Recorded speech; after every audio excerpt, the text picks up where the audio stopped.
The fluorescent lights hummed above the Navy's Anti-Terrorist Alert Center on that cold November morning in 1985, casting harsh shadows across rows of classified documents that would never make it home that day. Jonathan J. Pollard, 31 years old with thick glasses and thinning hair, sat at his desk, reviewing signals intelligence, summaries from the Middle East, just as he had done nearly every weekday for the past year and a half. But today, his hands trembled slightly as he reached for another manila folder marked Top Secret. He had been feeding Israel's intelligence apparatus for 17 months, passing over 800 classified documents and 1,500 daily intelligence summaries in what would become one of the most damaging espionage cases in American history. And this morning, he could feel the net closing around him. The case of Jonathan Pollard would shatter assumptions about friendship between nations, expose the shadowy world of Israeli intelligence operations on American soil, and reveal how a single analyst with the right access could compromise decades of carefully gathered secrets. This is the story of a man who believed he was serving a higher loyalty, drawn from declassified files and public archives that detail every aspect of his recruitment, his methods, and the devastating aftermath that continues to echo through American-Israeli relations to this day. Naval Intelligence Command Headquarters in Suitland, Maryland, existed in that gray bureaucratic twilight where America's most sensitive military secrets were processed by thousands of civilian analysts who arrived each morning with coffee and security badges, disappearing into windowless buildings where they spent their days reading reports that could never be discussed over dinner. Jonathan Pollard had found his way into this world through a combination of genuine intellectual curiosity about Middle Eastern affairs and a series of fabrications about his background that should have disqualified him from ever holding a security clearance. Born in Galveston, Texas, in 1954, to a Jewish family that had instilled in him both a deep appreciation for intellectual pursuits and an emotional connection to Israel, Pollard grew up during the era when America's relationship with the Jewish state was transforming from distant sympathy into strategic partnership. His path to becoming a spy began with lies. During his application process for intelligence work in 1979, after abandoning law school at Tufts University, Pollard claimed to possess a master's degree he had never earned, invented stories about family connections to intelligence work,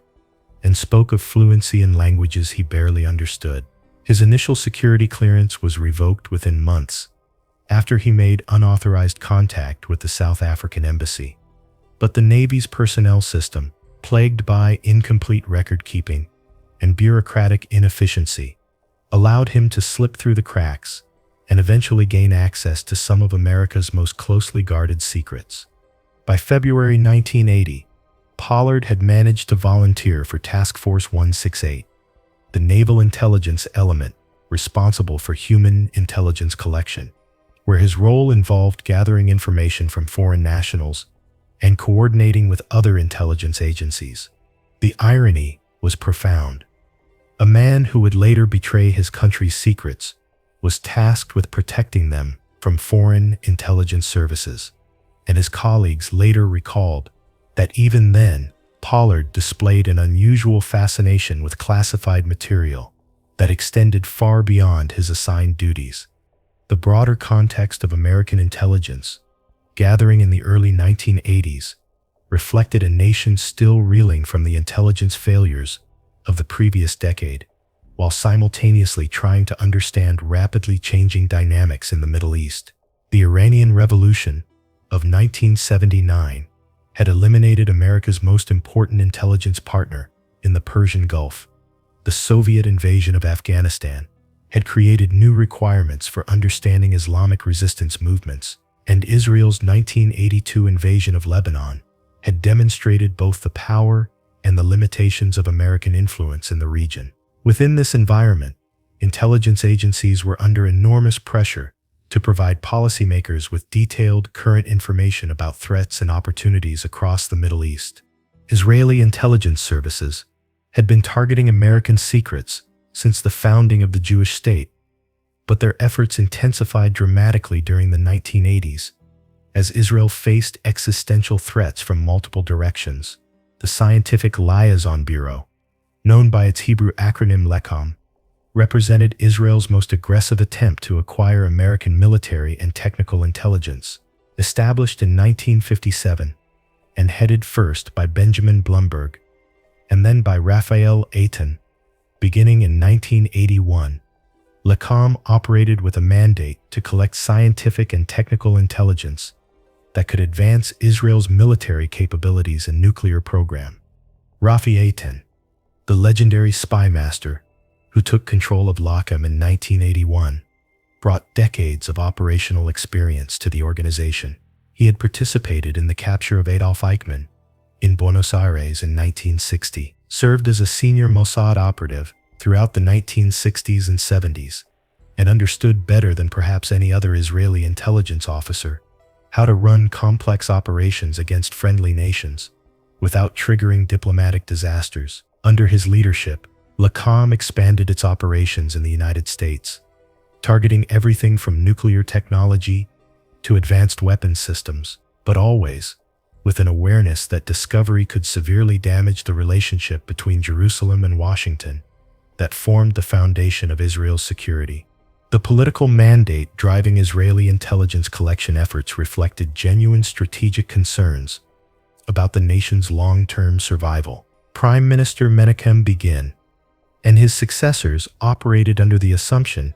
that Israel could never rely entirely on American security guarantees, no matter how strong the relationship between the two countries appeared at any given moment. This philosophy, sometimes called the Never Again Doctrine, held that Israel must maintain independent intelligence capabilities and advanced weapons systems to ensure that the Holocaust could never be repeated. Within this framework, collecting American intelligence was not viewed as betraying an ally, but rather as ensuring national survival in a hostile region where mistakes could be fatal. Israeli intelligence priorities during the early 1980s focused heavily on understanding Arab military capabilities and intentions, Soviet weapon systems and tactics, and nuclear proliferation in the Middle East. The ongoing Iran-Iraq War provided numerous opportunities to observe Soviet and French weapon systems in actual combat, while Arab military modernization programs threatened to erode Israel's qualitative military edge that had been decisive in previous conflicts. Perhaps most importantly, intelligence about Pakistan's nuclear program could provide insights into the broader network of nuclear proliferation that might eventually threaten Israel directly. Against this background of strategic necessity and operational opportunity, Jonathan Pollard's recruitment by Israeli intelligence appears almost inevitable. His position within Naval Intelligence gave him access to precisely the kind of information that LECOM needed most urgently. His personal sympathy for Israel provided emotional motivation for cooperation,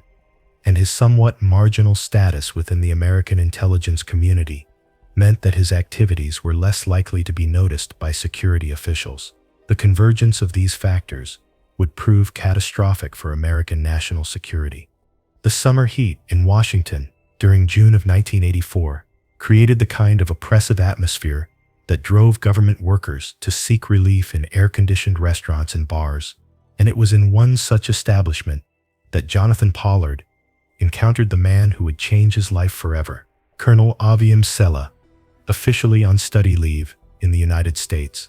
but actually scouting for potential intelligence assets, possessed exactly the kind of heroic Israeli military background that appealed to Pollard's romantic notions about the Jewish state. Sella had distinguished himself as a fighter pilot during the Yom Kippur War, participated in the famous raid on the Iraqi nuclear reactor at Osirak in 1981, and carried himself with the quiet confidence of someone who had repeatedly risked his life for his country. Their initial meeting, arranged through a mutual acquaintance who was active in pro-Israel organizations,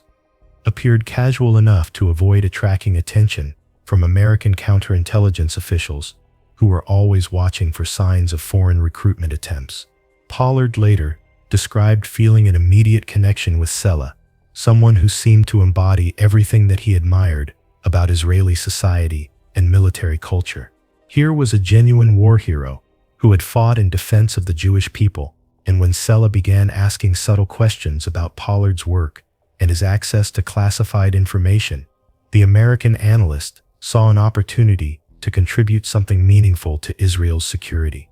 The tradecraft employed during Pollard's initial recruitment phase reflected sophisticated understanding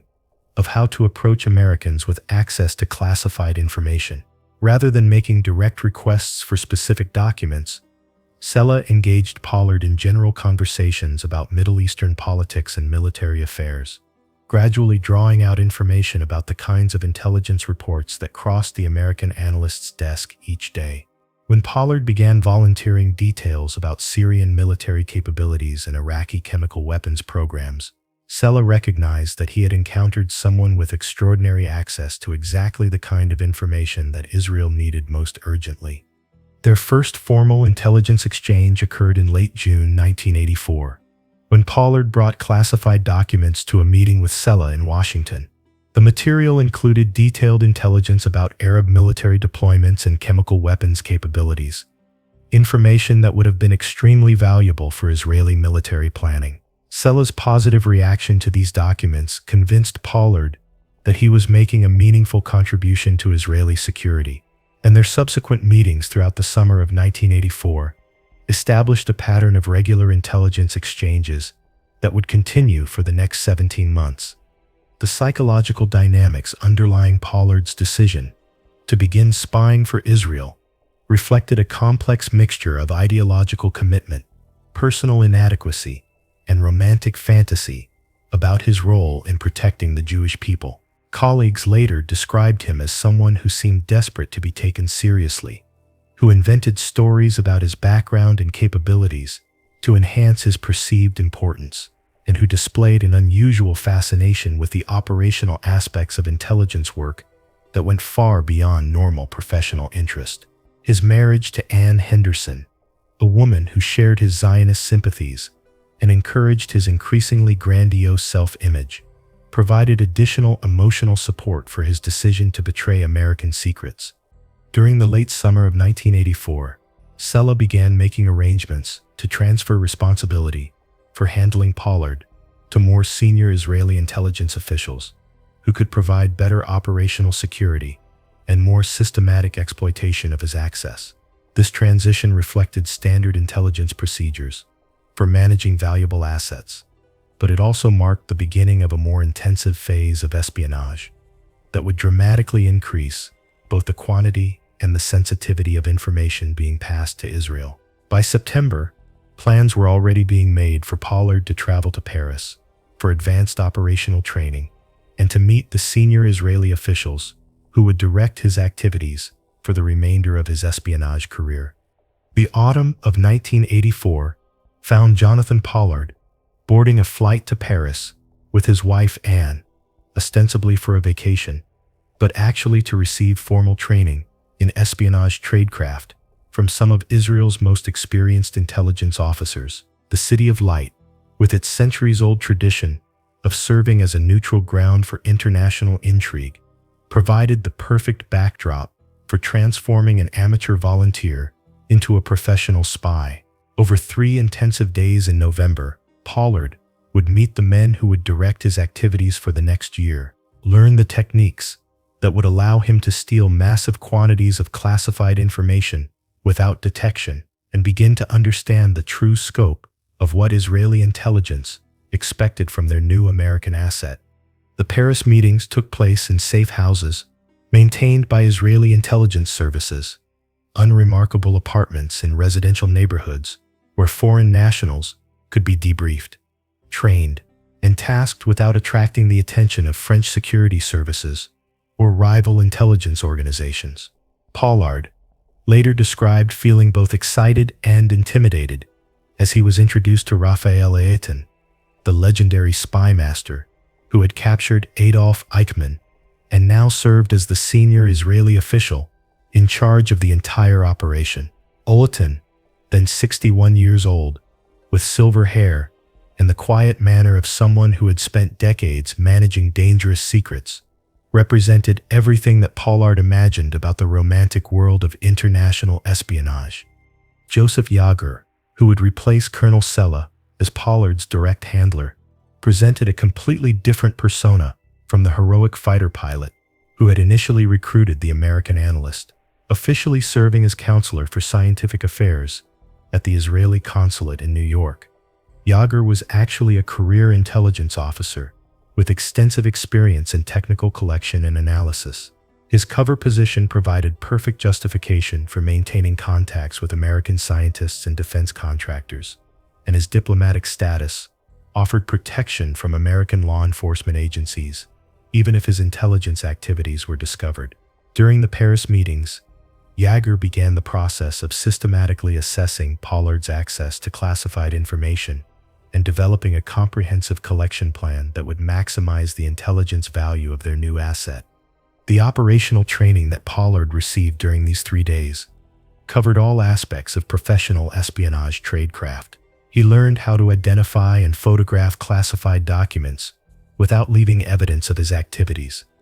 how to establish covert communication schedules, how to conduct surveillance detection runs to ensure that he was not being followed by American counterintelligence agents, and how to maintain operational security that would protect both himself and his Israeli handlers. More importantly, he received detailed tasking instructions that specified exactly what kinds of information Israeli intelligence considered most valuable, priorities that reflected Israel's strategic intelligence requirements during one of the most dangerous periods in the nation's history. The intelligence requirements presented to Pollard during the Paris meetings revealed the breadth and sophistication of Israeli strategic planning. At the top of the priority list was information about Arab nuclear programs, particularly any intelligence that might indicate progress toward weapons development by Iraq, Syria, or other potential adversaries. Chemical and biological weapons capabilities represented another critical priority, as Israeli military planners needed to understand both the current threat and likely future developments in these areas. Soviet weapons systems, especially advanced aircraft and air defense technologies, being provided to Arab allies, constituted a third major requirement, as Israel needed detailed technical information to develop countermeasures and maintain its qualitative military advantage. Beyond these military and technical priorities, the Israelis also requested political intelligence that could provide insights into Arab intentions and decision-making processes. This category included information about leadership dynamics within Arab governments, assessments of regime stability, and intelligence about diplomatic initiatives that might affect the regional balance of power. Perhaps most controversially, EDN also requested information about American intelligence activities in the Middle East, including details about sources and methods that could help Israeli intelligence services coordinate their own operations more effectively. The financial arrangements established during the Paris meetings reflected Israeli intelligence services' understanding that long-term espionage operations required more than ideological motivation to sustain agent cooperation. Pollard began receiving monthly payments of $1,500, with the promise that this amount would increase over time as his access and productivity improved. More significantly, the Israelis established a Swiss bank account in Pollard's name with an initial deposit of $10,000, money that would provide financial security for his family if he were forced to flee the United States. These payments, while modest compared to the intelligence value that Pollard would provide, gave him a tangible sense that his activities were appreciated and professionally managed. The creation of a false Israeli identity for Pollard, complete with documentation that would allow him to immigrate to Israel if his espionage activities were discovered, represented perhaps the most significant commitment that Israeli intelligence made to their new asset. This identity, prepared by specialists who had decades of experience in creating false documentation, provided Pollard with a psychological safety net that made his increasingly risky activities seem manageable. The knowledge that he could escape to Israel if necessary allowed him to take greater risks in his collection activities, ultimately contributing to both his success as a spy and his eventual downfall. When Pollard returned to Washington from Paris in late November 1984, he brought with him not only advanced training in espionage tradecraft, but also a comprehensive collection plan that would guide his activities for the remainder of his career as an Israeli spy. The transformation from amateur volunteer to professional intelligence asset was complete, and over the following months, he would demonstrate just how much damage a single well-placed individual could inflict on American national security. The stage was now set for the most intensive phase of his espionage activities, a period that would see him stealing some of America's most closely guarded secrets and delivering them to a foreign power in quantities that intelligence officials would later describe as unprecedented. The systematic exploitation of Jonathan Pollard's access to classified information began in earnest during January of 1985, when he initiated a bi-weekly schedule of document deliveries that would continue without interruption until his arrest 11 months later. Every other Friday afternoon, Pollard would leave his office at Naval Intelligence Command, carrying suitcases filled with classified documents, drive through the streets of Washington with the casual confidence of someone who had never been taught proper surveillance detection techniques, and arrive at a modest apartment near DuPont Circle, where Israeli intelligence officers would be waiting to receive America's secrets. The apartment belonged to Irit Erb, a secretary at the Israeli embassy, whose diplomatic status provided perfect cover for hosting these clandestine meetings, and over the next several months, it would serve as the primary transfer point for one of the most damaging espionage operations in American history. Pollard's first delivery, on January 23rd, consisted of 5 suitcases packed with classified material that represented months of careful collection from multiple intelligence agencies. The sheer volume of documents was staggering: thousands of pages of reports, analyses, and technical studies that had taken years to produce and represented millions of dollars in intelligence collection costs. Joseph Yager, who received these documents on behalf of Israeli intelligence, later described his amazement at both the quantity and quality of information that Pollard was able to provide, material that included some of the most sensitive intelligence products generated by the American national security establishment. The operational security measures employed during these bi-weekly transfers reflected both Israeli professionalism and American naivety about the threat posed by Allied intelligence services. Pollard was instructed to vary his routes to the apartment, to watch for signs of surveillance, and to use specific signals to confirm that meetings were proceeding as planned. However, these precautions were undermined by Pollard's fundamental lack of understanding about how counterintelligence investigations actually worked. He never realized that his colleagues had begun to notice his unusual interest in classified material that had nothing to do with his assigned duties. Never understood that his frequent absences from the office were creating patterns that trained security officials would eventually detect, and never grasped that his increasingly lavish lifestyle was attracting attention from people who knew exactly how much Navy analysts were paid.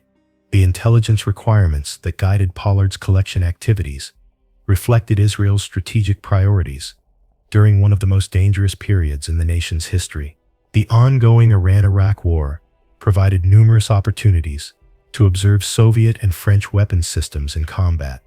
but Israeli intelligence needed detailed technical information about these systems to develop effective countermeasures. Arab military modernization programs, funded by oil revenues and supported by both Soviet and Western suppliers, threatened to erode Israel's qualitative military advantage that had been decisive in previous conflicts. Most critically, intelligence about nuclear proliferation in the Middle East could provide early warning of threats that might require preemptive military action to prevent existential dangers to the Jewish state.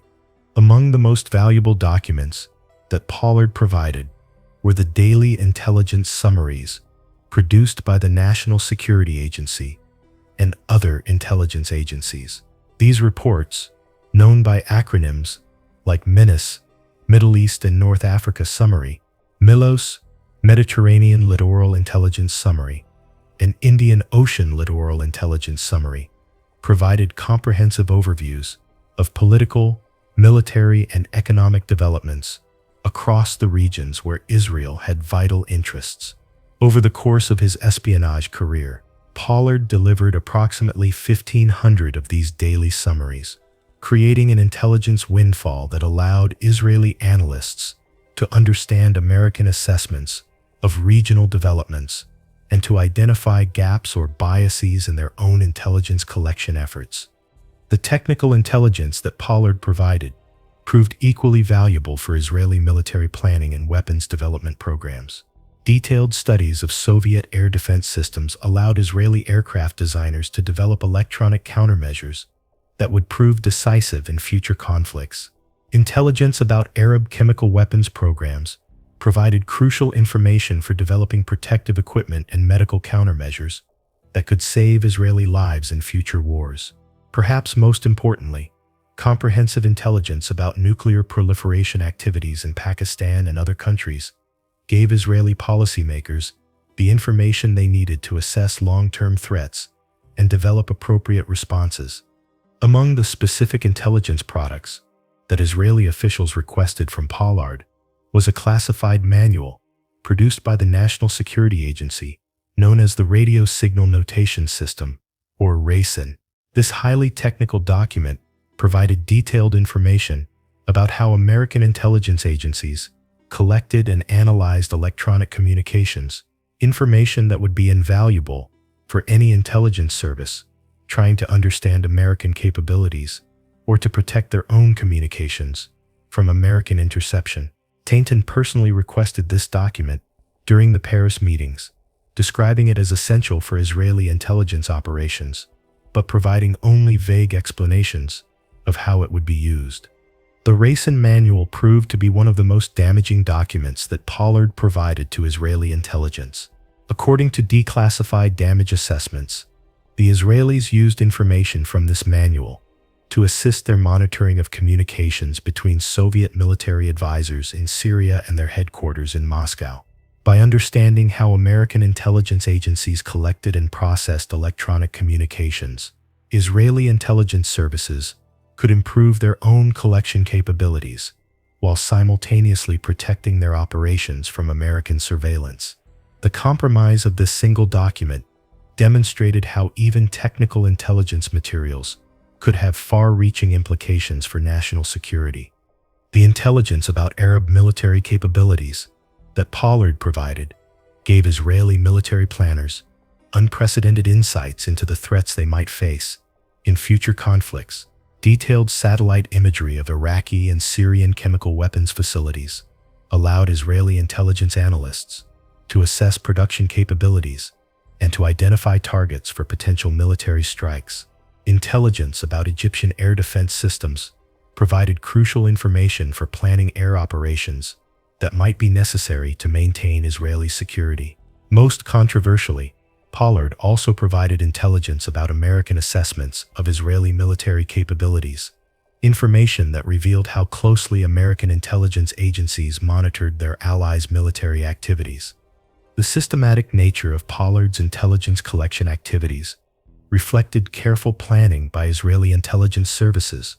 to maximize the value of their access to American secrets. Rather than making random requests for whatever documents Pollard could obtain, his handlers provided specific guidance about the kinds of information that would be most valuable for Israeli strategic planning. This approach ensured that limited collection opportunities were focused on the highest priority requirements, but it also meant that Pollard was regularly accessing and copying documents that had nothing to do with his official duties, behavior that would eventually attract the attention of American security officials.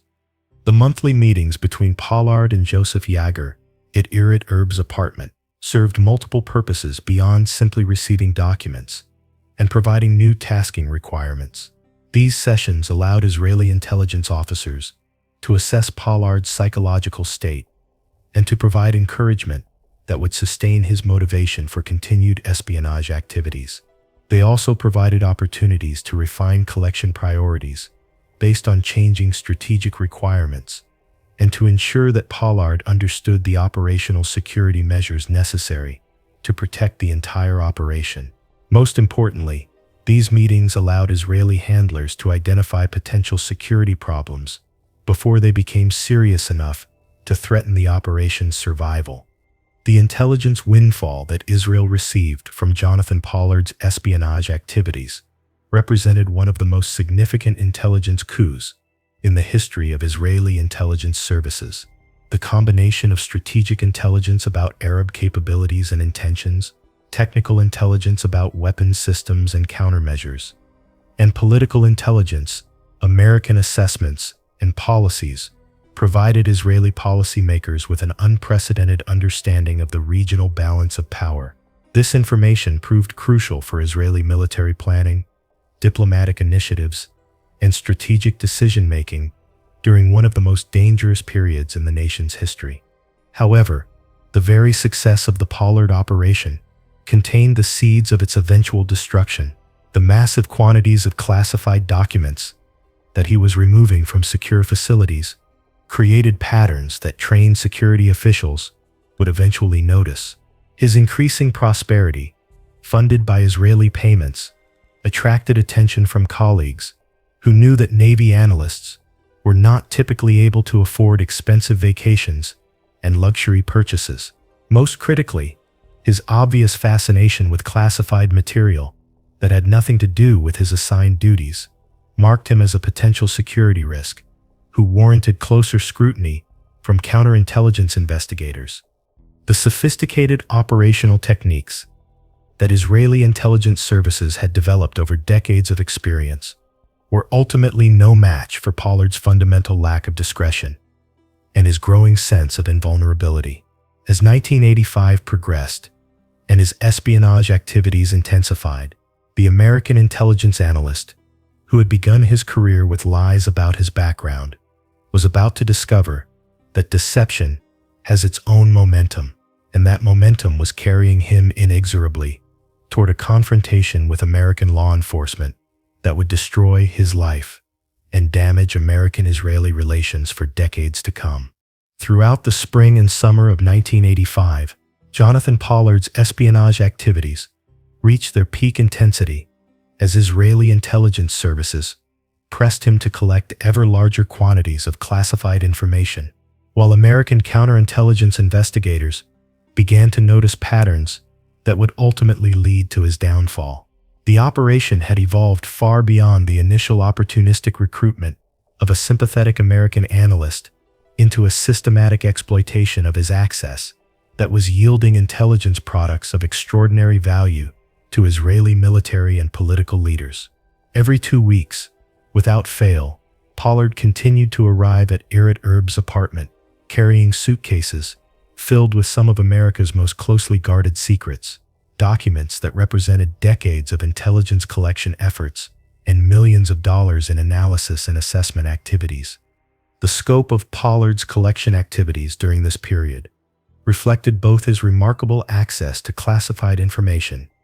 and the comprehensive nature of Israeli intelligence requirements. As an analyst with the Naval Intelligence Command's Anti-Terrorist Alert Center, he possessed legitimate access to intelligence reports from multiple agencies dealing with threats to American interests in the Middle East and beyond. However, his espionage activities extended far beyond his official responsibilities, as he systematically searched databases and files for information that might be of interest to his Israeli handlers. This behavior, while producing an intelligence windfall for Israel, created patterns of access that would eventually attract the attention of security officials who were trained to detect exactly this kind of unusual activity. The intelligence products that Pollard provided during this period included some of the most sensitive assessments produced by American intelligence agencies. Detailed analyses of the Iran-Iraq War provided Israeli military planners with comprehensive understanding of how Soviet and Western weapon systems performed in actual combat conditions. Intelligence about Syrian military capabilities included not only assessments of current strength, but also projections of future developments that could affect the regional balance of power. Perhaps most valuable of all were intelligence reports about nuclear proliferation activities in Pakistan and other countries. Information that gave Israeli policymakers crucial insights into long-term threats that might require preemptive action to prevent existential dangers to the Jewish state. The operational methods that Pollard employed to remove classified documents from secure facilities demonstrated both remarkable boldness and fundamental ignorance about how security systems actually worked. Rather than carefully selecting a few high-value documents that might not be missed,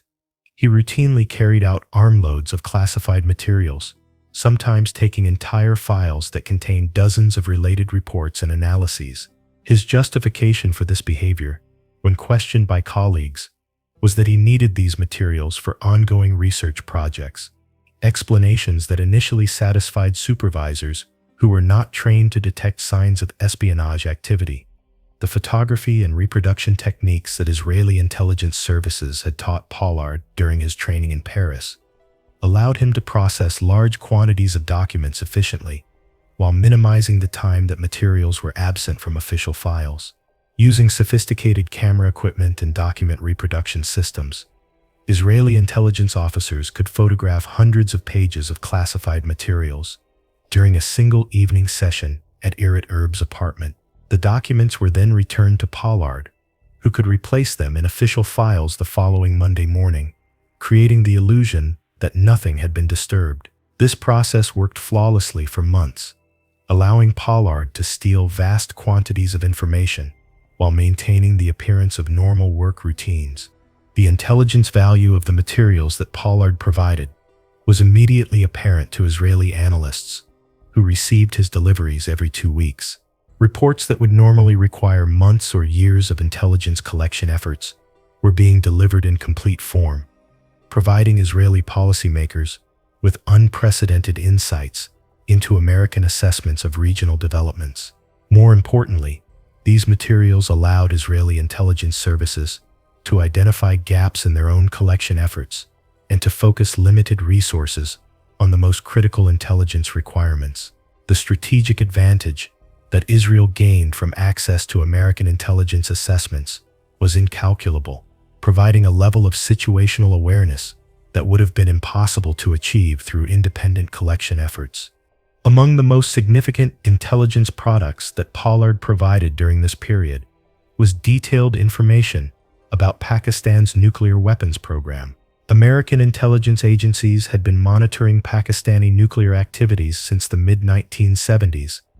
when it became apparent that the country was pursuing weapons capabilities despite official denials and international pressure. The intelligence that Pollard provided included not only technical assessments of Pakistani capabilities,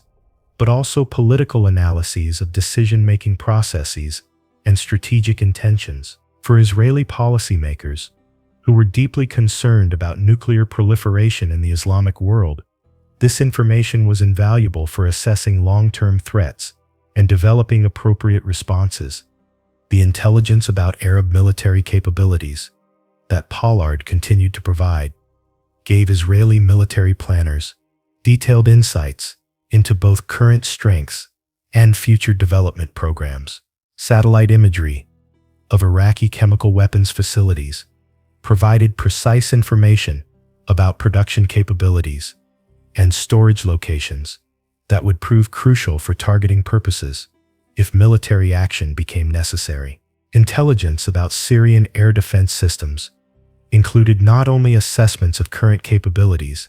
but also projections of improvements that were being made with Soviet assistance. Egyptian military modernization programs, funded by American military aid, but potentially threatening to Israeli security, were documented in comprehensive detail that allowed Israeli planners to develop appropriate countermeasures. The political intelligence that Pollard provided proved equally valuable for Israeli diplomatic and strategic planning. American assessments of Arab political stability provided insights into regime vulnerabilities that might create opportunities for Israeli influence operations or diplomatic initiatives. Intelligence about American policy deliberations gave Israeli officials advance warning of policy changes that might affect their interests, allowing them to develop appropriate responses or to influence American decision-making processes through diplomatic channels. Most controversially, Pollard also provided intelligence about American intelligence operations in the Middle East, information that could help Israeli intelligence services coordinate their own activities more effectively while avoiding conflicts with American operations. The relationship between Pollard and his Israeli handlers during this period reflected both the professional management of a valuable intelligence asset and the growing personal bonds that can develop between agents and their controllers. Joseph Yager, who met with Pollard monthly to provide new tasking and to receive intelligence products, became something of a mentor figure for the American analyst who had never experienced the kind of appreciation and recognition that Israeli intelligence services provided. These meetings, while primarily focused on operational matters, also included discussions of Middle Eastern politics and Israeli society that reinforced Pollard's emotional commitment to the espionage operation. The financial arrangements that supported Pollard's espionage activities were gradually expanded during this period, as Israeli intelligence services recognized the extraordinary value of the intelligence he was providing. His monthly payments were increased from $1,500 to $2,500, and additional deposits were made to his Swiss bank account that provided both financial incentive for continued cooperation and resources that would be available if he were forced to flee the United States. These payments, while representing a tiny fraction of the intelligence value that Pollard was providing, gave him a tangible sense of being professionally valued and personally appreciated by people who understood the risks he was taking. The psychological dynamics that sustained Pollard's espionage activities during this period reflected a complex mixture of ideological commitment, personal validation, and growing addiction to the excitement of living a double life. Colleagues later described noticing changes in his behavior that included increased confidence,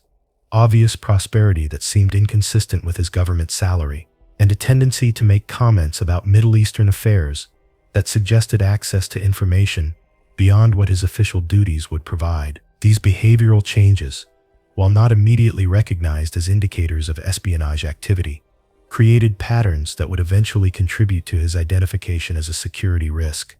The operational security measures that protected the Pollard operation during this period proved remarkably effective despite the massive scale of the intelligence theft that was taking place. The use of Irit Erb's apartment as a transfer point provided diplomatic cover that discouraged American law enforcement agencies from conducting surveillance operations that might create diplomatic incidents. The bi-weekly schedule of document transfers was irregular enough to avoid creating predictable patterns while being frequent enough to satisfy Israeli intelligence requirements. Most importantly, the entire operation was compartmented within Israeli intelligence services, limiting knowledge of Pollard's identity and activities to a small number of senior officials who had decades of experience in protecting sensitive operations. However, the very success of the operation was creating vulnerabilities that would eventually prove fatal to its survival. The massive quantities of classified documents that Pollard was accessing created computer logs and access records that trained security officials would eventually analyze. His increasing prosperity, funded by Israeli payments, was attracting attention from colleagues and supervisors who were beginning to ask questions about how a government analyst could afford such an expensive lifestyle. Most critically, his obvious fascination with classified material that had nothing to do with his assigned duties was marking him as a potential security risk who warranted closer scrutiny from counterintelligence investigators. By the autumn of 1985, as Pollard prepared for what would be his final months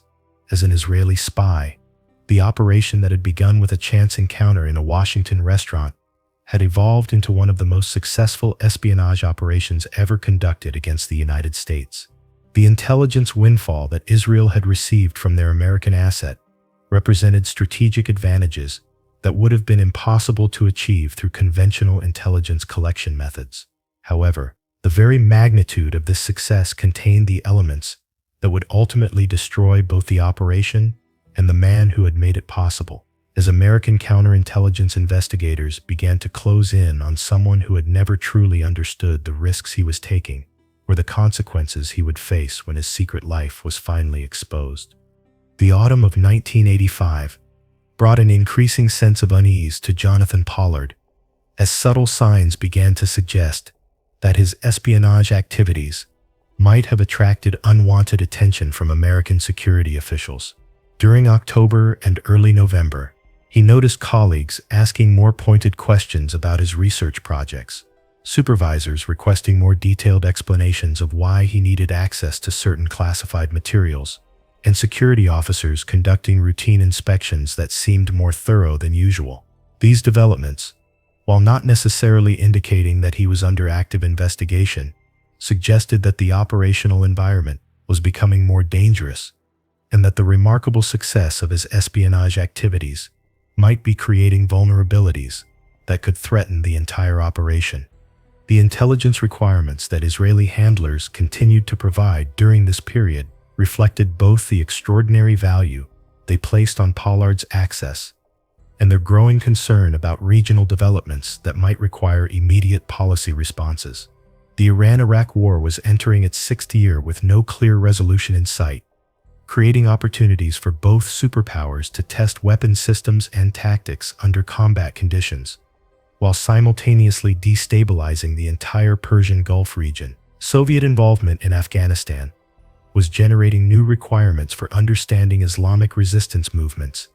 and the weapon systems being provided by Western intelligence services to support anti-Soviet forces.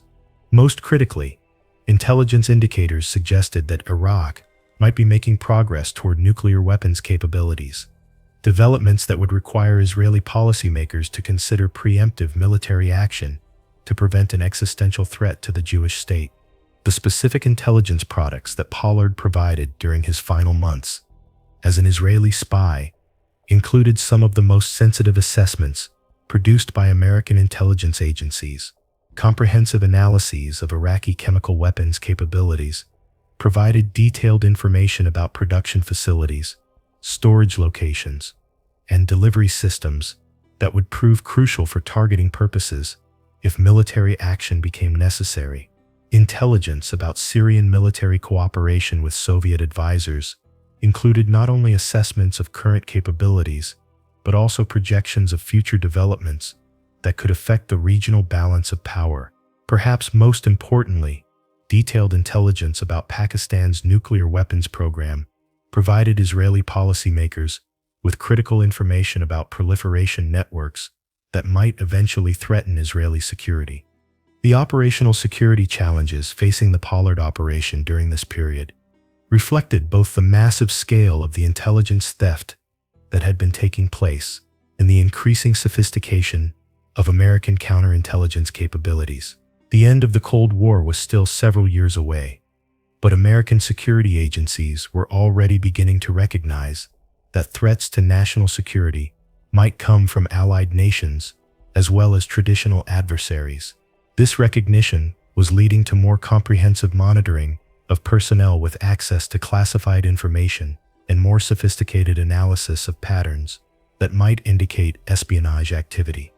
The computer logs and access records that documented Pollard's research activities were beginning to reveal patterns that trained security officials would eventually recognize as indicators of potential espionage activity. His frequent requests for classified materials that had no apparent connection to his assigned duties were creating a paper trail that suggested interests extending far beyond legitimate research requirements. More problematically, his habit of accessing large quantities of classified information and then returning the materials to files after brief periods suggested that he might be copying or photographing documents rather than actually using them for analytical purposes. The financial investigation that American security officials were beginning to conduct into Pollard's lifestyle represented perhaps the most serious threat to his continued espionage activities. His expensive vacations, luxury purchases, and general prosperity were increasingly difficult to reconcile with his government salary, creating questions that would eventually require detailed explanations. The Swiss bank account that Israeli intelligence services had established in his name, while providing psychological security and financial incentives for continued cooperation, represented a vulnerability that could be discovered through routine financial monitoring procedures. The psychological pressure that Pollard experienced during this period reflected both his growing awareness of the risks he was taking and his increasing dependence on the validation and excitement that his espionage activities provided. Colleagues later described him as seeming more anxious and preoccupied than usual, someone who appeared to be under stress that he could not discuss with friends or family members. At the same time, his monthly meetings with Joseph Yagur continued to provide the sense of purpose and appreciation that had originally motivated his decision to spy for Israel, creating an emotional dependency that made it increasingly difficult for him to consider terminating his espionage activities.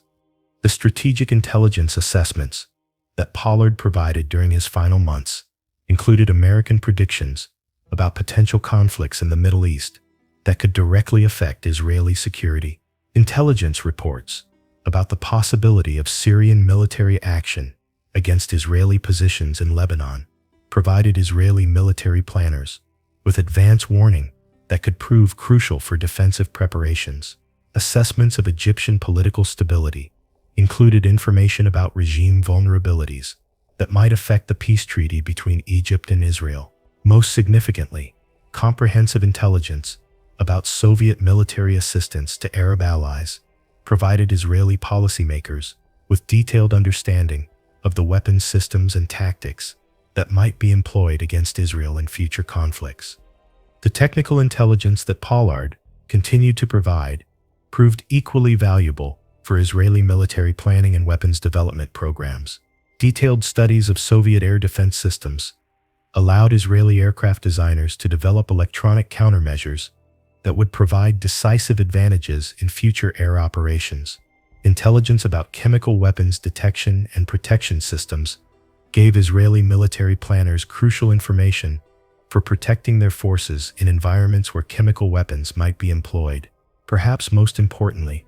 comprehensive intelligence about American assessments of Israeli military capabilities provided insights into how Israel's closest ally viewed its strategic position and military effectiveness. The diplomatic intelligence that Pollard provided during this period gave Israeli officials unprecedented insights into American policy deliberations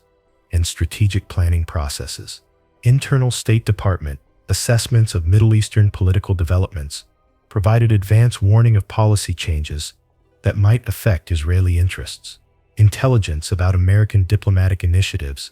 allowed Israeli officials to coordinate their own diplomatic efforts more effectively or to influence American decision-making through appropriate channels. Most controversially, intelligence about American intelligence operations in the Middle East provided information that could help Israeli intelligence services avoid conflicts with American activities while pursuing their own operational objectives. The relationship between Pollard and his Israeli handlers during this dangerous period reflected both professional concern for operational security and personal affection for someone who had provided extraordinary service to Israeli national security. Yagur, who continued to meet with Pollard monthly to provide tasking and receive intelligence products, became increasingly concerned about signs that the operation might be attracting American attention. These concerns led to discussions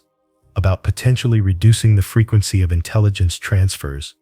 or temporarily suspending activities until the security environment improved. However, the extraordinary value of the intelligence that Pollard was providing made Israeli officials reluctant to interrupt an operation that was yielding strategic advantages that might never be available again. The contingency planning that Israeli intelligence services had developed for protecting Pollard if his espionage activities were discovered included procedures for facilitating his escape to Israel and providing him with a new identity that would allow him to begin a new life. The false Israeli documentation that had been prepared during his training in Paris remained available for immediate use, and Israeli officials had developed detailed plans for extracting him from the United States if necessary. These preparations, while providing some psychological comfort to Pollard, also reflected the reality that his espionage activities involved risks that could ultimately prove fatal to both his freedom and his future. The growing tensions between operational requirements and security concerns that characterized the final phase of Pollard's espionage career reflected broader challenges facing intelligence operations in democratic societies where media attention and legal proceedings could expose sensitive activities to public scrutiny. Israeli intelligence services had extensive experience in managing operations against hostile intelligence services, but conducting espionage against democratic allies required different approaches that balanced intelligence collection requirements against diplomatic and political costs that could prove far more damaging than any intelligence gains. As November 1985 progressed and American counterintelligence investigators continued to narrow their focus on potential security risks within the intelligence community, Jonathan Pollard was approaching the moment when his double life would be exposed, and his career as an Israeli spy would come to an abrupt and catastrophic end. The operation that had begun 17 months earlier with a chance encounter in a Washington restaurant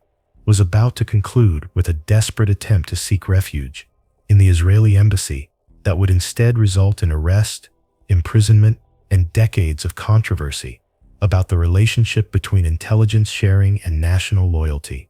The morning of November 21st, 1985, began like any other workday for Jonathan Pollard. As he arrived at Naval Intelligence Command Headquarters, carrying his usual briefcase and displaying the casual confidence of someone who had successfully maintained a double life for 17 months without detection. The fluorescent lights hummed above rows of desks where analysts processed classified information from around the world, the same mundane environment where Pollard had stolen some of America's most closely guarded secrets while maintaining the appearance of a dedicated government employee. However, this particular Thursday would be unlike any other day in his life, as events that had been building for weeks finally converged to expose his espionage activities and transform him from a trusted intelligence analyst into one of the most notorious spies in American history. The counterintelligence investigation that led to Pollard's identification as a potential security risk had been developing slowly and methodically over several months as American security officials analyzed patterns of classified information access that suggested possible espionage activity within the intelligence community. Unlike the dramatic surveillance operations and electronic monitoring depicted in popular fiction, real counterintelligence investigations typically involve painstaking analysis of computer logs, financial records, and behavioral patterns that can reveal unauthorized activities long before direct evidence of espionage is obtained. In Pollard's case,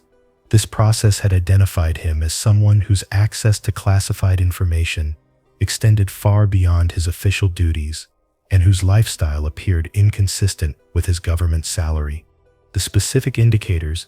that had attracted attention to Pollard included his frequent requests for classified materials that had no apparent connection to his assigned responsibilities, his habit of accessing large quantities of documents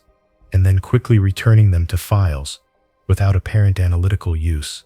and his obvious prosperity that seemed difficult to reconcile with a government analyst's income. These patterns, while not constituting direct evidence of espionage activity, were sufficiently unusual to warrant closer scrutiny from investigators who were trained to recognize such indicators as potential signs of unauthorized disclosure of classified information. The decision to confront Pollard directly about these suspicious activities reflected standard counterintelligence procedures for resolving security concerns while minimizing damage to ongoing intelligence operations. Rather than immediately arresting him or conducting overt surveillance that might compromise other investigations, security officials chose to interview him in a controlled environment where they could assess his responses and determine whether his activities posed actual threats to national security. This approach, while less dramatic than the arrest scenarios typically portrayed in entertainment media, provided opportunities to gather additional information while preserving options for different courses of action, depending on what the interview revealed. The confrontation that would end Pollard's espionage career began when security investigators asked him to explain his access patterns and financial circumstances in greater detail than he had previously provided. The questions were phrased as routine security inquiries rather than accusations of wrongdoing, but they addressed precisely the activities that had sustained his espionage operation for the previous 17 months. Asked to explain why he needed access to intelligence reports about Middle Eastern countries that had no connection to his counterterrorism responsibilities, Pollard provided explanations that investigators found unconvincing and internally contradictory. The psychological pressure that Pollard experienced during this questioning reflected both his lack of preparation for such a scenario and his fundamental misunderstanding of how counterintelligence investigations actually operated. Throughout his espionage career, he had focused on the technical aspects of stealing and transferring classified information, while giving little thought to the investigative techniques that security officials might use to detect his activities. When confronted with direct questions about his behavior, he found himself unable to provide plausible explanations that would satisfy experienced investigators who were trained to recognize deception and evasion. The moment when Pollard realized that his espionage activities had been discovered marked the beginning of a desperate attempt to escape consequences that he had never seriously considered during 17 months of stealing American secrets. Rather than attempting to continue the deception or negotiating some form of cooperation with American authorities, he immediately began planning to flee the country and seek refuge with the Israeli intelligence services that had directed his activities. This reaction reflected both his continued loyalty to Israel and his complete failure to understand the legal and political realities that would govern any attempts to escape American jurisdiction. The telephone call that Pollard made to his wife Anne, after realizing that he was under investigation, initiated a sequence of events that would culminate in their arrest outside the Israeli embassy in Washington. Using coded language that he had learned during his training in Paris, he warned her that their espionage activities had been discovered and instructed her to implement emergency procedures that included destroying evidence and preparing for immediate departure from the United States. These preparations, while reflecting some understanding of operational security principles, were completely inadequate for the realities of escaping from a country where law enforcement agencies possessed sophisticated surveillance capabilities and international cooperation agreements. The drive through Washington streets that took Jonathan and Anne Pollard toward the Israeli embassy on that November afternoon represented their final attempt to reach sanctuary before American law enforcement agencies could arrest them for espionage activities. The embassy, located in a prestigious neighborhood of the nation's capital, had served as the ultimate symbol of Israeli sovereignty and the promise of protection that had sustained Pollard's espionage activities throughout 17 months of stealing American secrets. However, the diplomatic immunity that protected Israeli diplomats from American law enforcement did not extend to American citizens who had committed crimes on American soil, a legal reality that would soon become apparent as the Pollards approached the building that they hoped would provide sanctuary. The Israeli embassy's response to the Pollards' request for asylum reflected the complex political and diplomatic calculations that govern relations between allied nations when espionage activities are exposed. While Israeli intelligence services had recruited, trained, and directed Pollard's espionage activities, the political leadership in Jerusalem was not prepared to accept responsibility for operations that could severely damage relations with Israel's most important ally. The decision to refuse the Pollards' entry to the embassy represented an abandonment of an agent who had provided extraordinary service, but it also reflected diplomatic realities that required Israel to balance intelligence gains against broader strategic relationships. The arrest of Jonathan and Ann Pollard outside the Israeli embassy by Federal Bureau of Investigation agents marked the end of one of the most damaging espionage operations ever conducted against the United States by a friendly nation. The handcuffs that secured their wrists represented not only the conclusion of 17 months of systematic intelligence theft, but also the beginning of legal proceedings that would expose the full scope of damage to American national security and create lasting tensions between the United States and Israel. The man who had believed he was serving a higher loyalty by providing classified information to Israel was about to discover that American law made no distinction between espionage for enemies and espionage for allies. The immediate aftermath of the Pollards' arrest initiated a complex series of investigations designed to assess the full scope of damage to American intelligence capabilities and to determine whether additional Israeli operations might be targeting American secrets. The suitcases of classified documents found in their apartment provided direct evidence of the massive scale of intelligence theft that had been taking place, while computer analysis of Pollard's access patterns revealed the systematic nature of his collection activities. More troubling for American intelligence officials was the realization that a single individual with appropriate access had been able to compromise such vast quantities of classified information without detection for such an extended period.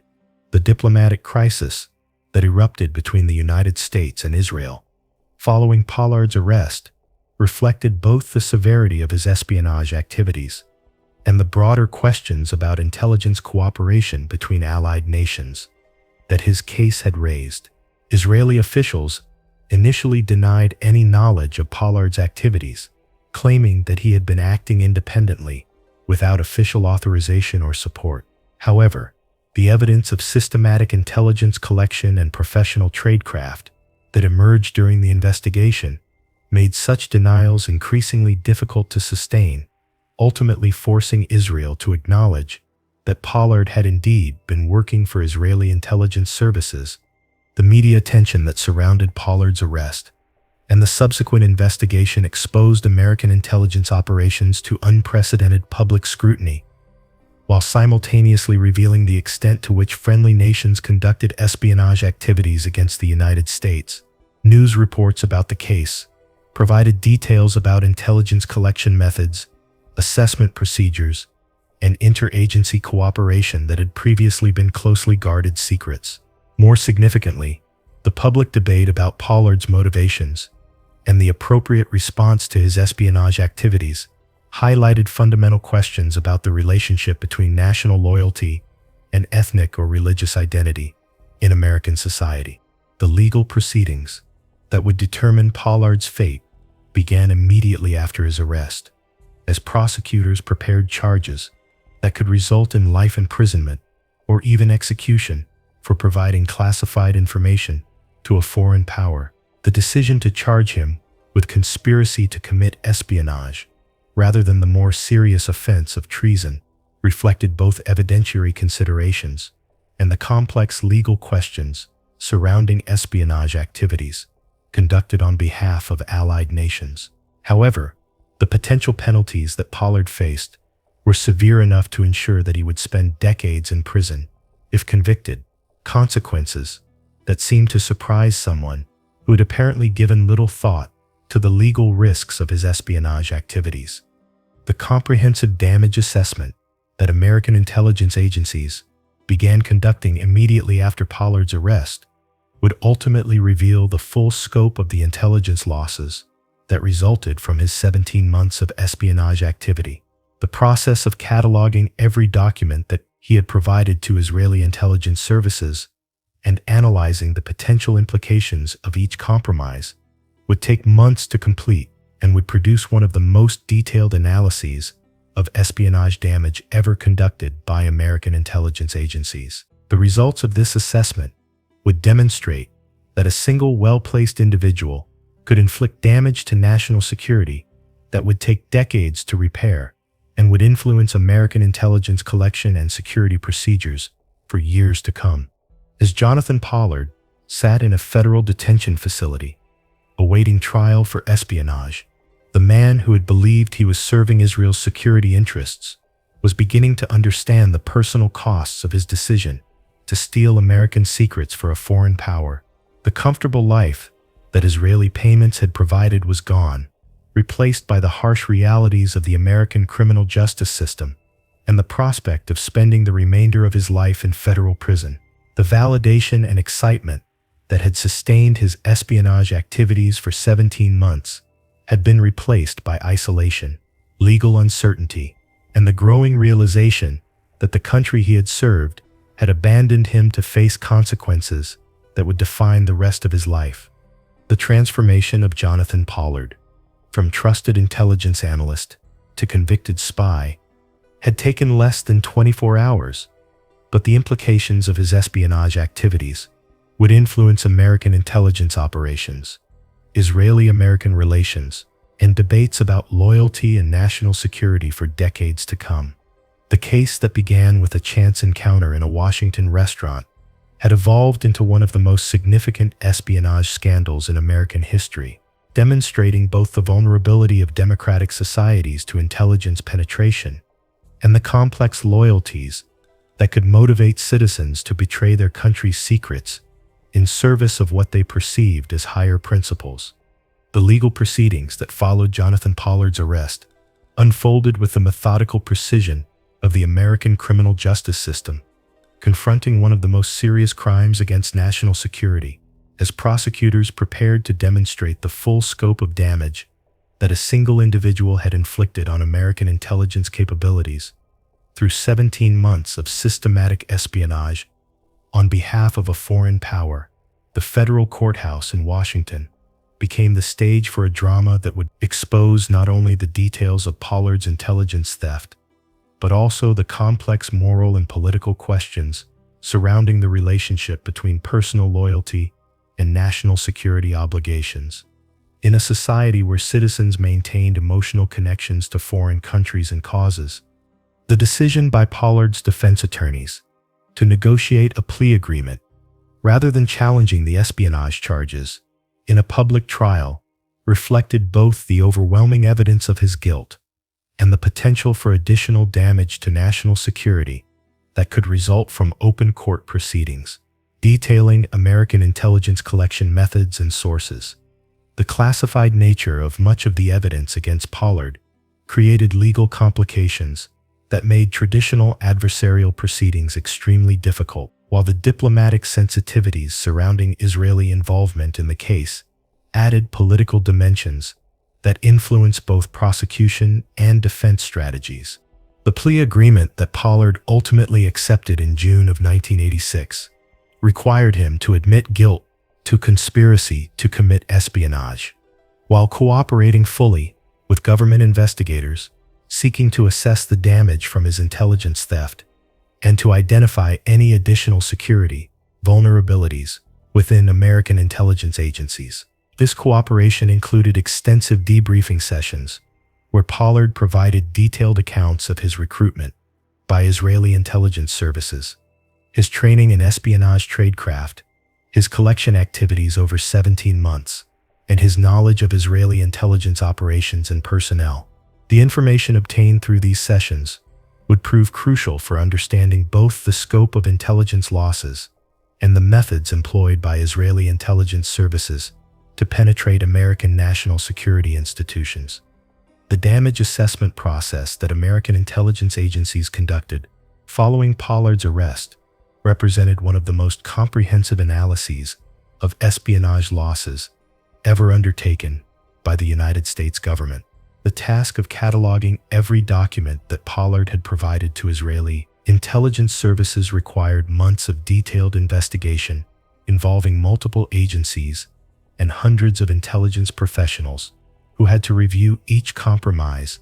and assess its potential implications for ongoing operations, foreign policy initiatives, and long-term national security interests. The scope of this undertaking reflected both the massive scale of Pollard's intelligence theft and the sophisticated understanding of intelligence operations required to evaluate the full consequences of such extensive compromises. The specific categories of intelligence that Pollard had compromised included some of the most sensitive products generated by American intelligence agencies during the 1980s. The 1,500 daily intelligence summaries that he provided gave Israeli intelligence services unprecedented access to American assessments of political, military, and economic developments across the Middle East and North Africa. The 800 classified documents that he delivered included detailed studies of Arab military capabilities, Soviet weapons systems, nuclear proliferation activities, and American diplomatic initiatives that represented years of intelligence collection efforts and millions of dollars in analytical resources. Among the most damaging compromises identified during the damage assessment were intelligence reports that revealed American sources and methods for collecting information about Israeli activities and interests. The compromise of these materials potentially allowed Israeli intelligence services to identify American intelligence operations directed against Israeli targets and to develop countermeasures that could reduce the effectiveness of such operations. More problematically, the revelation of American intelligence collection capabilities could allow Israeli intelligence services to adjust their own operational security measures to better protect their activities from American surveillance. The intelligence about nuclear proliferation that Pollard provided proved particularly valuable for Israeli strategic planning, while simultaneously damaging American efforts to monitor and control the spread of nuclear weapons technology. The detailed information about Pakistan's nuclear weapons program that he delivered included not only technical assessments of capabilities and production timelines, but also intelligence about the international networks that were providing assistance to Pakistani nuclear activities. This information gave Israeli policymakers crucial insights into proliferation threats, while potentially compromising American efforts to disrupt such networks through diplomatic pressure and covert operations. The compromise of intelligence about Arab military capabilities and intentions that Pollard provided to Israeli intelligence services had immediate operational value for Israeli military planning, while potentially undermining American diplomatic initiatives in the Middle East. The detailed assessments of Syrian, Iraqi, and Egyptian military modernization programs that he delivered allowed Israeli military planners to develop appropriate countermeasures and strategic responses. However, the revelation that American intelligence agencies possess such detailed information about Arab military activities could damage American relationships with Arab allies who expected greater discretion regarding their military capabilities and vulnerabilities. The technical intelligence that Pollard compromised included classified manuals and analytical studies that revealed American capabilities for collecting and analyzing electronic communications, signals intelligence, and other forms of technical collection. The compromise of the NSA's Racine Manual was particularly damaging because it provided foreign intelligence services with detailed understanding of American signals intelligence procedures and capabilities. Israeli intelligence services used information from this manual to improve their own collection capabilities, while simultaneously protecting their communications from American interception, demonstrating how even technical intelligence materials could have far-reaching implications for national security. The political intelligence that Pollard provided gave Israeli officials unprecedented insights into American policy deliberations and diplomatic initiatives that were not shared through normal intelligence cooperation channels. This information allowed Israeli policymakers to anticipate American diplomatic moves and to develop strategies for influencing American decision-making processes through appropriate diplomatic channels. However, the compromise of this intelligence also revealed the extent to which American intelligence agencies monitored Israeli political activities and decision-making processes. Information that could be used by Israeli counterintelligence services to identify and neutralize American intelligence operations. The sentencing phase of Pollard's legal proceedings provided an opportunity for both prosecutors and defense attorneys to present comprehensive arguments about the appropriate punishment for someone who had committed espionage on behalf of an allied nation rather than a hostile enemy. The prosecution's sentencing memorandum detailed the extensive damage to national security that resulted from Pollard's intelligence theft, while arguing that espionage for any foreign power, regardless of the relationship between countries, warranted severe punishment to deter similar activities by other individuals with access to classified information. The defense arguments, presented during sentencing, emphasized Pollard's cooperation with investigators, his claimed ideological motivations for providing intelligence to Israel, and the distinction between espionage for allies versus enemies of the United States. Defense attorneys argued that Pollard's activities, while clearly illegal, did not represent the same level of threat to American security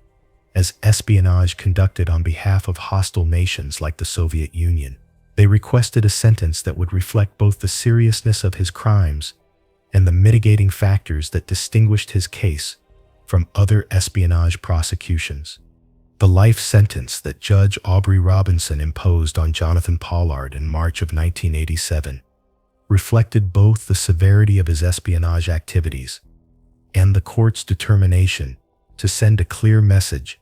about the consequences of providing classified information to foreign powers, regardless of political relationships between countries. The sentence included provisions for parole consideration after 30 years,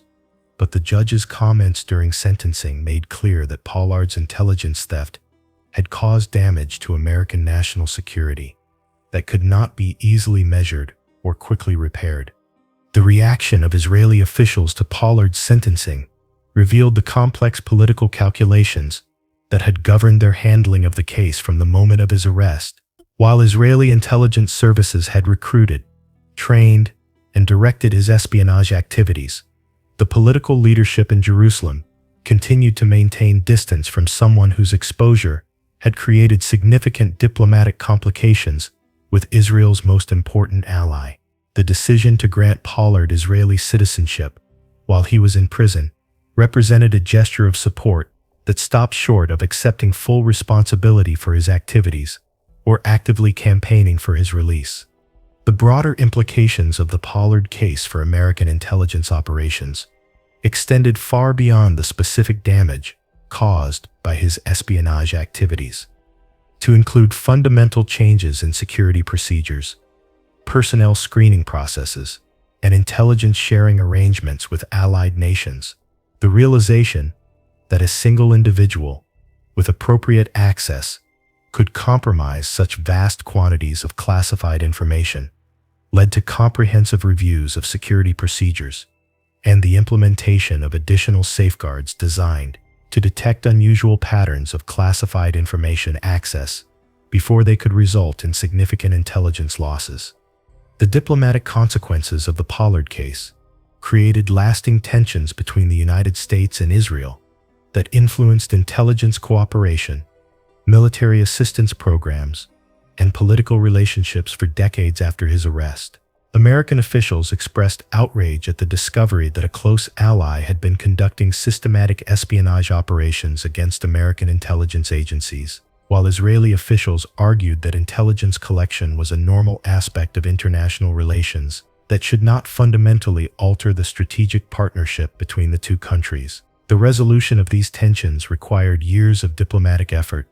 and significant changes in intelligence cooperation procedures designed to prevent similar incidents in the future. The public debate that surrounded the Pollard case exposed fundamental questions about loyalty, citizenship, and national security in American society, while simultaneously revealing the extent to which democratic governments conducted intelligence operations that were hidden from public scrutiny. The arguments presented by Pollard's supporters about his ideological motivations and the distinction between espionage for allies versus enemies highlighted broader questions about the relationship between ethnic or religious identity and national loyalty that continue to influence American political discourse. At the same time, the details of the case that emerged through legal proceedings and media coverage provided unprecedented insights into intelligence operations that had previously been completely hidden from public view. As Jonathan Pollard began serving a life sentence in federal prison, the man who had believed he was serving Israel's security interests by providing classified information to Israeli intelligence services was confronting the personal consequences of decisions that had been motivated by complex mixtures of ideological commitment, personal validation, and romantic notions about international espionage. The comfortable lifestyle that Israeli payments had provided was replaced by the harsh realities of federal imprisonment, while the excitement and sense of purpose that had sustained his espionage activities for 17 months were replaced by isolation, legal appeals, and the growing realization that his actions had created lasting damage to the American-Israeli relationship that he had claimed to be trying to strengthen. The comprehensive damage assessment that emerged from months of investigation into Pollard's espionage activities provided American intelligence officials with sobering insights into the vulnerabilities of democratic intelligence systems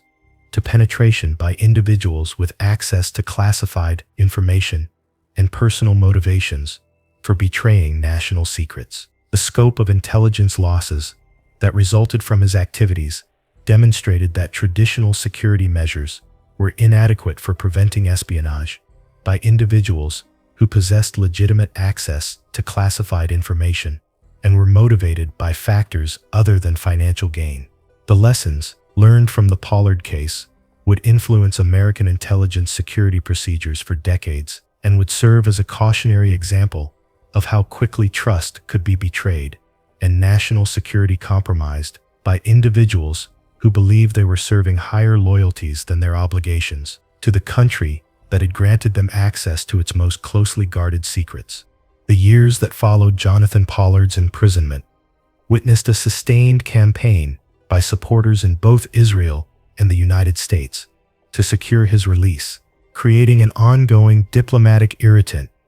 that would influence American-Israeli relations for 3 decades, while simultaneously highlighting fundamental questions about justice, loyalty, and the appropriate punishment for espionage activities conducted on behalf of allied nations. The campaign for Pollard's release evolved from isolated efforts by family members and supporters into a coordinated international lobbying effort that engaged Israeli political leaders, American Jewish organizations, and sympathetic members of Congress in persistent efforts to convince successive American presidents to commute his sentence or grant him clemency. The Israeli government's official acknowledgement in 1998 that Pollard had been working for Israeli intelligence services marked a significant turning point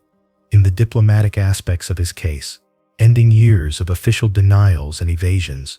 while simultaneously creating new pressures for his release. The decision by Prime Minister Benjamin Netanyahu to formally recognize Pollard as an Israeli agent represented both an acceptance of responsibility for his recruitment and direction,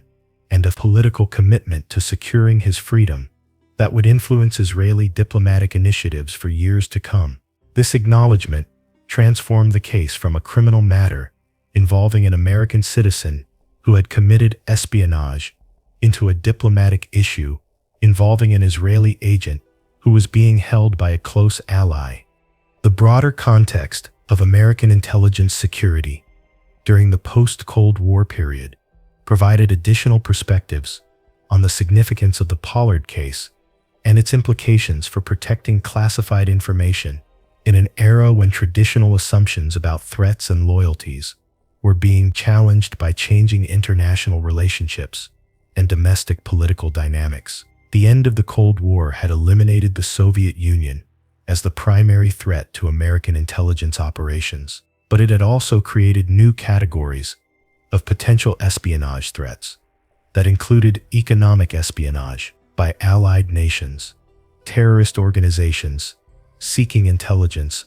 about American counterterrorism capabilities and criminal organizations attempting to penetrate law enforcement and intelligence agencies. The technological changes that transformed intelligence collection and analysis during the 1990s and beyond created both new opportunities for intelligence sharing and new vulnerabilities to espionage that made the lessons of the Pollard case increasingly relevant for contemporary security challenges. The digitization of classified information made it possible for individuals with appropriate access to steal vast quantities of intelligence products more easily than ever before, while computer networks created new avenues for both authorized information sharing and unauthorized intelligence transfers. The case of Edward Snowden in 2013 would demonstrate how these technological changes could enable even more extensive intelligence compromises than those achieved by Pollard in the 1980s. The legal and political debates surrounding Pollard's imprisonment continued throughout his incarceration, as supporters argued that his life sentence was disproportionate to the crimes he had committed and the damage he had caused to American national security. These arguments typically emphasized the distinction between espionage for allied nations versus hostile enemies, the cooperation that Pollard had provided to American investigators, and the precedents established by other espionage cases where defendants had received shorter sentences for comparable or more serious offenses. Critics of these arguments maintained that espionage for any foreign power represented a fundamental betrayal of trust that warranted severe punishment regardless of political relationships between countries. The intelligence community's opposition to Pollard's release remained consistent throughout his imprisonment, as successive directors of Central Intelligence and other senior intelligence officials argued that his espionage activities had caused lasting damage to American national security, and that his release would send inappropriate signals to other individuals who might be considering similar activities. The 2006 threat by CIA Director George Tenet to resign if Pollard were released demonstrated the intensity of feeling within the intelligence community about the case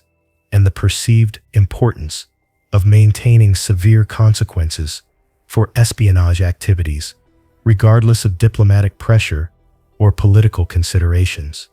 The economic and political factors that influenced Israeli efforts to secure Pollard's release reflected both domestic political pressures within Israel and broader strategic calculations about the relationship between intelligence operations and diplomatic relationships with the United States. Israeli political leaders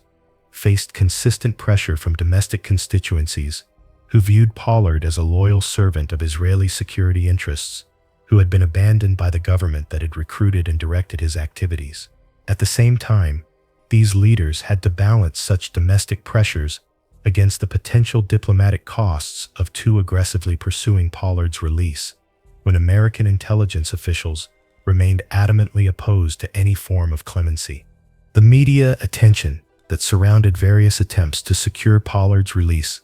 provided ongoing public education about intelligence operations,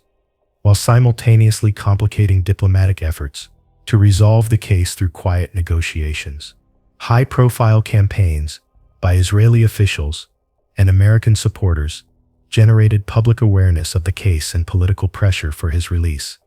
but they also reinforced American intelligence officials' concerns that clemency would be interpreted as weakness in the face of foreign pressure. The tension between public advocacy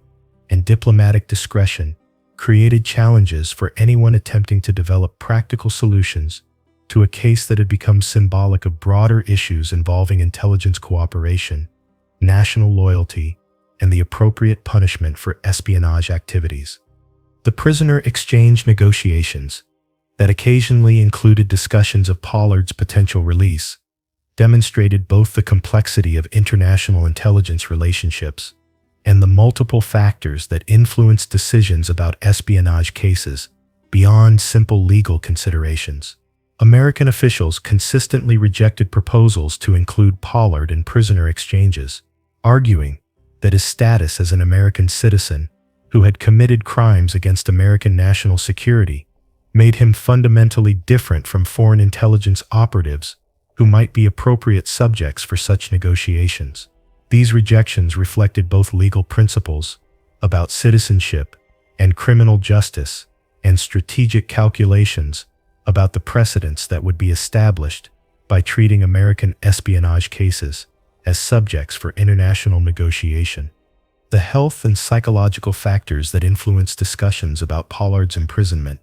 included both his physical condition, after decades in federal prison, and the broader questions about the humanitarian aspects of life sentences for espionage activities. Supporters argued that his deteriorating health and the excessive length of his imprisonment created humanitarian justifications for clemency that transcended the original criminal justice considerations that had led to his life sentence. Critics maintained that such arguments were irrelevant to the fundamental questions about national security and deterrence that should govern decisions about espionage cases. The changing international context that influenced American-Israeli relations during Pollard's imprisonment included major developments such as the Oslo peace process,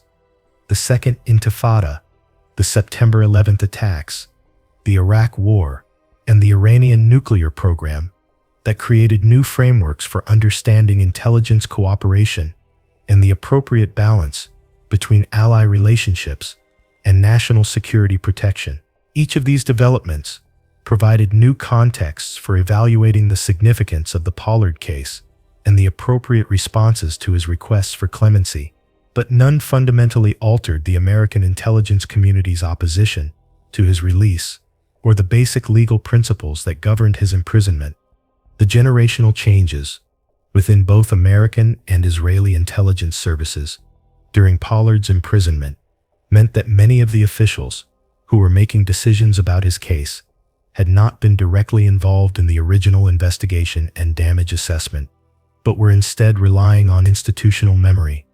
and documented analyses of the harm caused by his espionage activities. These generational changes created both opportunities for fresh perspectives on the case and challenges for maintaining consistent policies when the individuals who had direct experience with the original events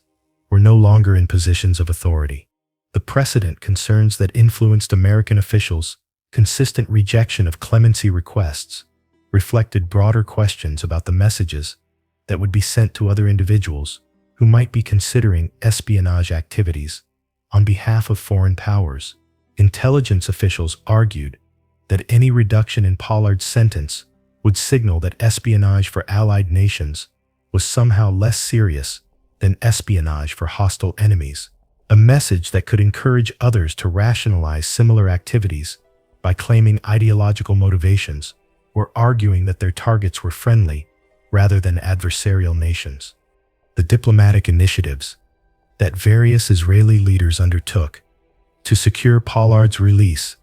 demonstrated both the persistence of Israeli interest in the case and the limits of diplomatic influence when dealing with criminal justice matters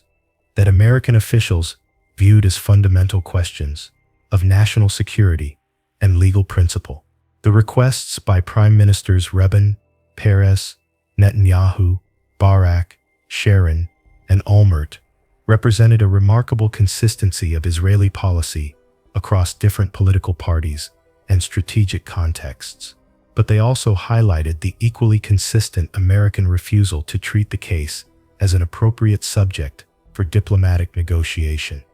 The parole eligibility that Pollard achieved after serving 30 years of his life sentence created new legal and political dynamics around his case,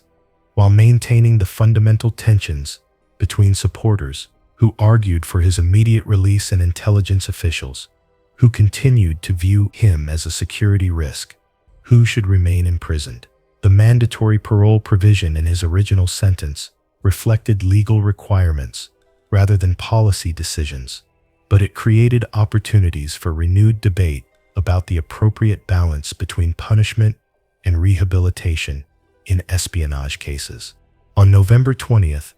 2015, after serving 30 years in federal prison, Jonathan Pollard walked out of a North Carolina federal facility into a world that had been transformed by technological, political, and social changes that had occurred during his incarceration. The man who had been arrested in 1985 for providing classified information to Israeli intelligence services emerged into an era of social media, global terrorism, cyber warfare, and intelligence challenges that would have been unimaginable during the Cold War period when his espionage activities had taken place. His release on mandatory parole marked the end of one of the longest imprisonments in American espionage history, while simultaneously beginning a new chapter in a case that had influenced American-Israeli relations for 3 decades. The conditions of Pollard's parole reflected both standard procedures for released federal prisoners and specific security concerns related to his espionage background and continued loyalty to Israel. The requirements that he remain in the United States, submit to electronic monitoring, observe a nighttime curfew, and allow monitoring of his computer activities represented attempts to balance his legal rights as a paroled prisoner with national security concerns about someone who had demonstrated willingness to provide classified information to foreign intelligence services. These restrictions, while less severe than continued imprisonment, maintained significant limitations on his freedom and continued to reflect official concern about the security risks that he might pose. The immediate aftermath of Pollard's release generated renewed media attention and political debate about the case, while highlighting the continued tensions between those who viewed him as someone who had been excessively punished for his crimes and those who maintained that his espionage activities had warranted severe consequences, regardless of the time he had served. The statements by Israeli officials welcoming his release and expressing hope that he would soon be able to travel to Israel contrasted sharply with the continued insistence by American intelligence officials that his parole restrictions were appropriate given the damage he had caused to national security. The symbolic significance of Pollard's case for broader debates about loyalty, citizenship, and national security in American society remained evident in the reactions to his release from various constituencies who had followed his case for decades. Jewish American organizations that had campaigned for his release expressed satisfaction that he had finally been freed, while maintaining that his original sentence had been excessive and discriminatory. Intelligence professionals and national security officials expressed concern that his release might be interpreted as reducing the seriousness with which the government viewed espionage activities, even when conducted on behalf of allied nations. The international dimensions of Pollard's release reflected the continued importance of his case for American-Israeli relations, and the broader questions about intelligence cooperation between allied nations that his espionage activities had raised 30 years earlier. Israeli officials' expressions of satisfaction about his release were tempered by their continued interest in securing his ability to travel to Israel, while American officials maintained that his parole restrictions were appropriate, given the security concerns that continued to surround someone who had committed extensive espionage activities. The technological changes that had occurred during Pollard's imprisonment created new contexts for understanding both the damage that his espionage activities had caused and the contemporary relevance of the security lessons that his case had provided. The digitization of classified information and the expansion of computer networks had made it possible for individuals to steal even larger quantities of intelligence products than Pollard had managed with physical documents, while the global reach of internet communications had created new challenges for monitoring and controlling the transfer of classified information to foreign recipients. The legal precedents that Pollard's case had established for prosecuting espionage activities continued to influence how American courts and prosecutors approached similar cases, providing frameworks for assessing damage, determining appropriate sentences, and balancing national security concerns against legal rights and humanitarian considerations. The comprehensive damage assessment procedures that had been developed for his case became standard practices for evaluating espionage losses, while the lengthy sentence that he had received established expectations about the serious consequences that individuals could face for providing classified information to foreign powers. The counterintelligence lessons that American intelligence agencies had learned from the Pollard case continued to influence security procedures and personnel screening processes decades after his original espionage activities. The recognition that traditional security measures had been inadequate for preventing espionage by individuals with legitimate access to classified information had led to enhanced monitoring systems, more sophisticated analysis of access patterns, and greater attention to behavioral indicators that might suggest unauthorized activities. The historical significance of the Pollard case for understanding intelligence operations during the final phase of the Cold War and the subsequent transition to post-Cold War security challenges provided insights into how individual espionage activities could influence broader international relationships and policy decisions. The damage that his intelligence theft had caused to American collection capabilities and the diplomatic tensions that his case had created with Israel demonstrated how personal decisions by intelligence personnel could have consequences that extended far beyond their immediate professional responsibilities. The personal transformation that Pollard experienced during 3 decades of imprisonment reflected both the individual costs of his espionage activities and the broader human dimensions of cases that are often discussed, primarily in terms of national security and diplomatic considerations. The man who had been motivated by romantic notions about serving Israeli security interests had been forced to confront the real consequences of betraying American trust, while his family members and supporters had spent decades advocating for his release and maintaining his emotional and financial support during his incarceration. On December 30th, 2020,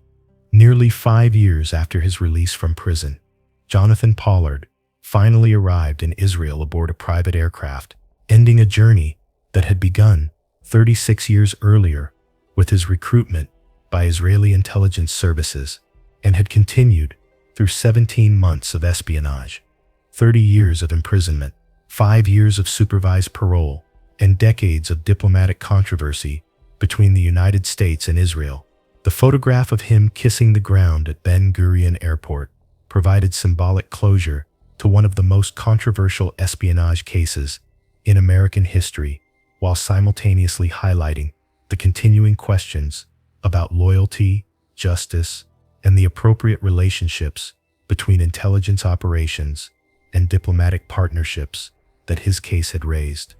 The broader implications of the Jonathan Pollard espionage case extend far beyond the specific damage that his intelligence theft caused to American national security, or the diplomatic tensions that his activities created between the United States and Israel. His case provides enduring lessons about the vulnerabilities of democratic intelligence systems to penetration by individuals who possess legitimate access to classified information, but whose personal loyalties extend beyond their professional obligations to protect national secrets. The systematic nature of his intelligence collection activities demonstrated how much damage a single well-placed individual could inflict on national security when motivated by ideological commitments, personal validation, or financial incentives. The security procedures that American intelligence agencies developed in response to the Pollard case represent attempts to balance the legitimate requirements for intelligence sharing and analysis against the need to prevent unauthorized disclosure of classified information. The enhanced monitoring systems, personnel screening processes, and behavioral analysis programs that emerged from lessons learned during his case reflect ongoing efforts to identify potential security risks before they can cause significant damage to national interests. However, subsequent espionage cases have demonstrated that determined individuals with appropriate access can continue to find ways to circumvent even sophisticated security measures when they are motivated to betray their country's secrets. The diplomatic dimensions of the Pollard case illustrate the complex relationships between intelligence operations and broader international partnerships, particularly when espionage activities are conducted between allied nations rather than traditional adversaries. The damage to American-Israeli relations that resulted from his case required years of diplomatic effort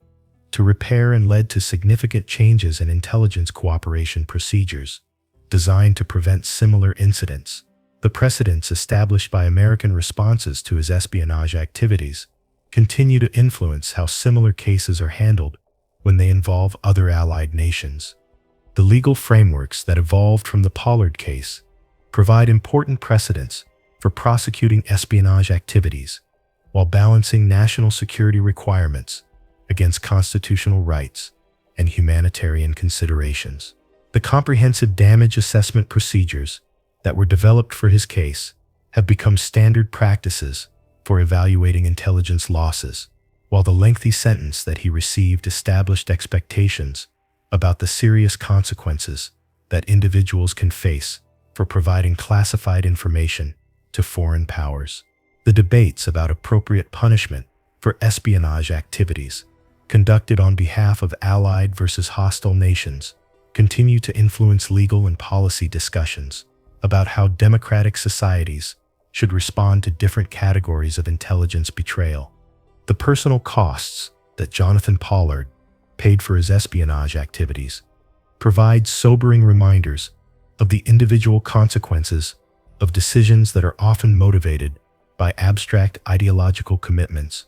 or romantic notions about international affairs. The comfortable lifestyle that Israeli payments had provided was replaced by 3 decades of federal imprisonment, while the excitement and validation that had sustained his intelligence theft were replaced by isolation, legal uncertainty, and the gradual realization that the country he had served had limited ability to protect him from the consequences of his actions. His case demonstrates how individual decisions about loyalty and national service can have life-altering consequences that extend far beyond the immediate circumstances that motivate such choices. The technological changes that have transformed intelligence operations since the Pollard case provide new contexts for understanding both the damage that individual espionage activities can cause and the challenges facing contemporary security systems in protecting classified information. The digitization of intelligence products and the expansion of computer networks have made it possible for individuals to steal even larger quantities of classified information than Pollard managed with physical documents, while global communication systems have created new avenues for transferring such information to foreign recipients. The cases of Chelsea Manning, Edward Snowden, and other individuals who have used technology to compromise vast quantities of classified information demonstrate that the basic vulnerabilities identified in the Pollard case remain relevant in contemporary security environments. The ongoing debates about the appropriate balance between intelligence sharing requirements and security protection reflect broader questions about how democratic societies can maintain effective intelligence capabilities while preventing unauthorized disclosure of classified information. The recognition that intelligence analysis requires broad access to information from multiple sources must be balanced against the reality that such access creates opportunities for individuals to compromise national security when their personal loyalties conflict with their professional obligations. The Pollard case provides important lessons about these tensions and the continuing challenges of maintaining security in open societies. The international dimensions of intelligence cooperation continue to be influenced by the precedents established in the Pollard case and the recognition that even close allies may conduct espionage operations against each other when they perceive vital national interests to be at stake. The procedures that have been developed for managing intelligence sharing relationships with allied nations reflect both the benefits of cooperation and the risks of providing foreign governments with access to sensitive information and facilities. The balance between maintaining beneficial intelligence partnerships and protecting national secrets remains a continuing challenge that requires constant attention and periodic reassessment. The historical significance of the Jonathan Pollard case for understanding American intelligence operations and security challenges during the final decades of the 20th century and the beginning of the 21st century extends beyond its immediate impact on American-Israeli relations, encompass broader questions about loyalty, security, and the appropriate responses to espionage activities in democratic societies. His case provides a detailed example of how individual decisions can influence international relationships, legal precedents, and security procedures in ways that continue to affect policy and operations decades after the original events occurred. The lessons learned from comprehensive analysis of the Pollard case continue to inform contemporary debates about intelligence security, personnel screening, damage assessment, and the appropriate punishment for espionage activities. The recognition that traditional security measures were inadequate for preventing his intelligence theft led to significant improvements in monitoring and analysis capabilities, while the diplomatic consequences of his case influenced procedures for managing intelligence cooperation with allied nations. The legal precedents established through his prosecution continue to provide frameworks for addressing similar cases, while the personal costs that he paid serve as deterrent examples for others who might consider similar activities. As intelligence agencies continue to grapple with contemporary security challenges that include cyber warfare, international terrorism, nuclear proliferation, and espionage activities by both hostile and friendly nations, the fundamental lessons of the Jonathan Pollard case remain relevant for understanding the vulnerabilities of democratic intelligence systems and the continuing need for vigilance in protecting national secrets. His case demonstrates that the most serious threats to intelligence security may come not from sophisticated foreign operations, but from individuals who possess legitimate access to classified information and whose personal motivations lead them to betray the trust that has been placed in them. The story of Jonathan Pollard serves as both a cautionary tale about the personal and national costs of espionage activities and a reminder of the ongoing challenges facing democratic societies in maintaining effective intelligence capabilities while protecting classified information from unauthorized disclosure. The man who believed he was serving a higher loyalty by providing American secrets to Israeli intelligence services ultimately discovered that such choices carry consequences that can define entire lives and influence international relationships for decades. His case continues to provide important lessons about loyalty, security, and the complex relationships between personal conscience and national obligation that remain relevant for contemporary policymakers, intelligence professionals, and citizens who must balance competing loyalties in an interconnected world where national boundaries and personal identities increasingly overlap in ways that previous generations could never have imagined.